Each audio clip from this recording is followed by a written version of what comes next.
हाय friends नमस्कार welcome back to my channel Mahadev की दीवानी मीना। आशा करुँच आपण मैंने समस्ते भलरे थे आम भी भलरे अच्छु। आज फ्रेश ब्लॉग को आपण मानक स्वागत। मुझे सकाळु सकाळु बनाऊँगी दहीबरा आलुदम। आसतु सकाळु सकाळु दहीबरा आलुदम मजा नवा। मुझे बरा को छोट छोट कर छाणी नौकरी जहाँद्वारा कि आम दही पानी के बरा को पकड़े भल भाव फुल छोट छोट कले से बड़ आकार फुल। मुझे छोट छोट कर बरा को छाणी नौची।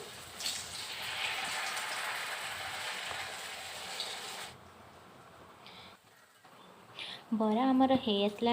ए बरा को मुझे छाणी नेबी गोटे पात्र रे मुझे किसी पानी नहीं आम छाणी नेबा जो बरा को से पात्र रे पकईदबा। देखु मुझे भाव में सब बरा को छाणी नहीं से पानी थिबा पात्र रे 5 मिनट भिजे नहीं। देखु एबे आम दही पानी प्रस्तुत करनबा। दही पानी लगे मु छुंक प्रस्तुत करनौची। देखु पंच फुटण 2टी शुंखा लंका किसी भृषंग पत्र रे मु छुंक करनी। दही पानी प्रस्तुत करनबा। दही पानी रे बे भजा जीरा गुंड हाफ टेबल स्पून पकई नबा। भजा लंका गुंड हाफ टेबल स्पून पकई नबा। आउ black salt half tablespoon पकई नबा। भृषंग पत्र छुंक को पकई नबा। स्वाद अनुसार एबे लूण पकई नबा। एबे सब बरा को से दही रे पकई नबा। देखो सब बरा को दही रे पकई नेली। एबे हमर दही बरा प्रस्तुत हो गला। एबे आमे आलुदम प्रस्तुत करिया। देखु मुझे तेल गरम करी पियाज चॉप कर रखी गोल्डन ब्राउन कलर करती किसी मसला को ग्राइंडिंग कर रखी भी भल भाव कषि नौची। 2 मिनट कषिला एबे मु Lanka powder half table spoon हल्दी पाउडर हाफ टेबल स्पून भल भाव कषि नेली। देखो भल भाव कषिला मसला तेल छाड़ी आसला। एबे मु सिझे रखी 4टी बड़ आलू ये मसला भी कषि नेबी। देखो मुझे रखी आलू को देदेली कषिदेली। एबे मु पानी गोटे कप दे दूची। प्रस्तुत हो गला आमर आलुदम। खाइबा और आलुदम दहीबरा मजा नेबा चैलेंज।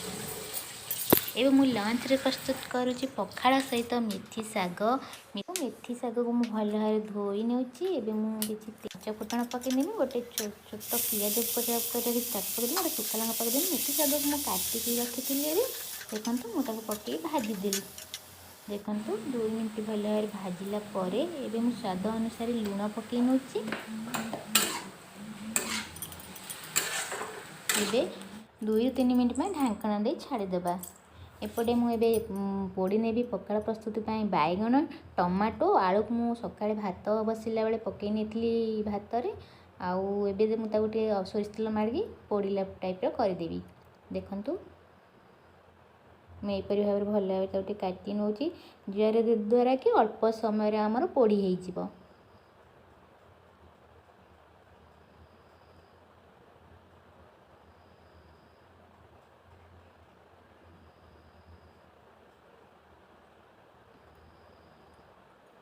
देखु आमर गोटे साइड हो आसला सेपटे आमर साग हो आसला। साग को एबे ढांकना काढ़ी भल भाव एपट सेपट कर नौची।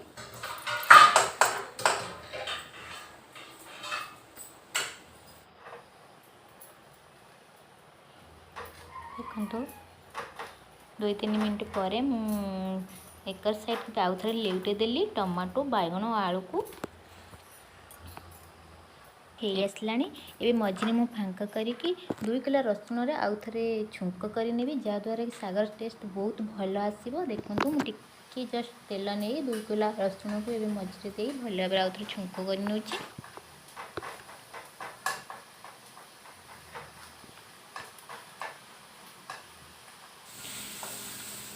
रसुण टी फ्राए होला पर साग रसुण को भल भाव मिसईदेबा। एबे आमर साग प्रस्तुत हो गला। गैस को ऑफ कर नेली। एकर साइड रे आमर आलू बैगण और टमाटर पोड़ा हो आसला। देखु आउ 2 मिनट लगे। 2 मिनट पर आमर आलू बैगण और टमाटर पोड़ा प्रस्तुत हो।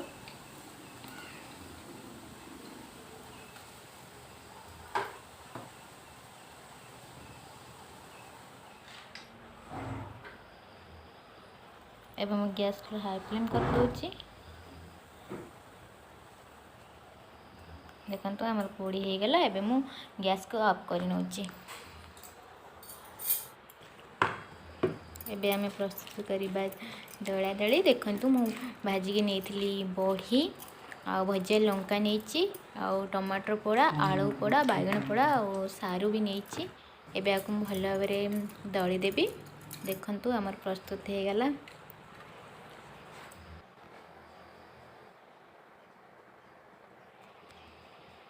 जेहेतु आज मंगलवार थिला मु माछ फ्राए करथिली सेति में तांको अलगा देछि खाइबा को। सी माछ फ्राए खाइले मु साग भजा भात। आ वीडियोटी आपण मानकु भल लागिबो। भल लागिले लाइक शेयर और सब्सक्राइब